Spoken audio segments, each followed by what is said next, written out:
أعوذ بالله من الشيطان الرجيم. بسم الله الرحمن الرحيم.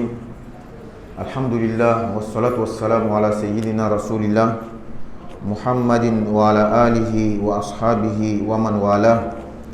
سبحانك لا علم لنا إلا ما علمتنا إنك أنت العليم الحكيم. اللهم علمنا ما ينفعنا وانفعنا بما علمتنا وزدنا علما. الحمد لله. Toutes les louanges sont à Allah subhanahu wa ta'ala, le tout miséricordieux, le très miséricordieux. Allah subhanahu wa ta'ala qui nous a facilité ces 3 jours du mois de Ramadan. Nous lui disons alhamdulillah, merci beaucoup. Et sans plus tarder, on va continuer avec notre séance de tafsir que nous avions commencé avant-hier, le jeudi. La première assise de notre tafsir, c'était une introduction pour définir ce qui veut dire même le tafsir.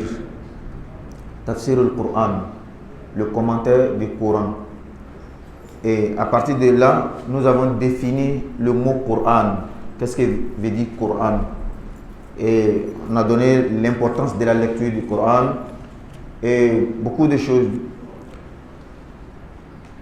Il restait un point que nous n'avons pas pu traiter, c'est les 2 mots ensemble, tafsir ou le Coran. Qu'est-ce que ça veut dire? Donc le tafsir qui veut dire l'explication, le commentaire, ça c'est le sens étymologique du mot tafsir. Fassara yufassiru tafsiran, expliquer, commenter, interpréter.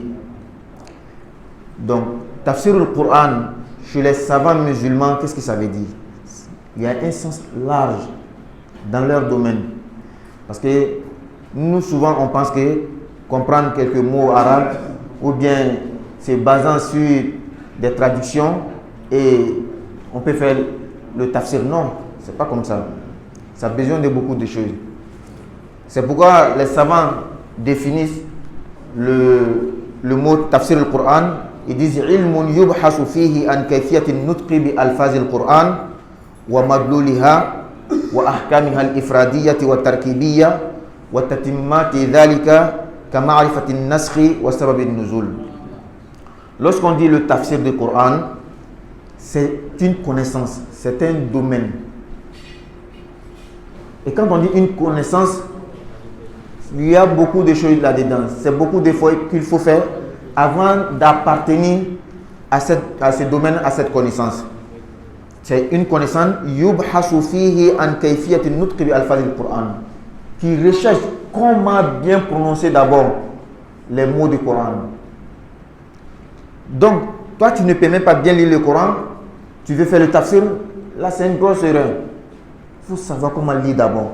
Tout ça, ça fait partie du tafsir. Et qu'est-ce que les mots veulent dire? Qu'est-ce que les mots veulent dire étant singulier?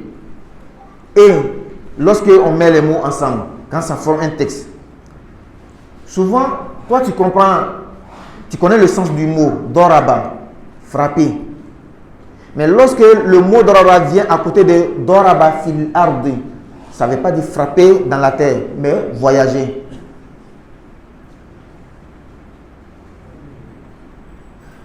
Le mot doraba que tu connais, lorsque c'est à côté du mot doraba Allahu masalan, ça ne veut pas dire que Dieu a frappé, mais Dieu a fait, il a donné un proverbe. Donc, non seulement il faut comprendre le sens des mots, il ne faut pas forcément se baser, il ne faut pas seulement se baser sur le dictionnaire des sens des mots pour pouvoir faire le commentaire du Coran. Non.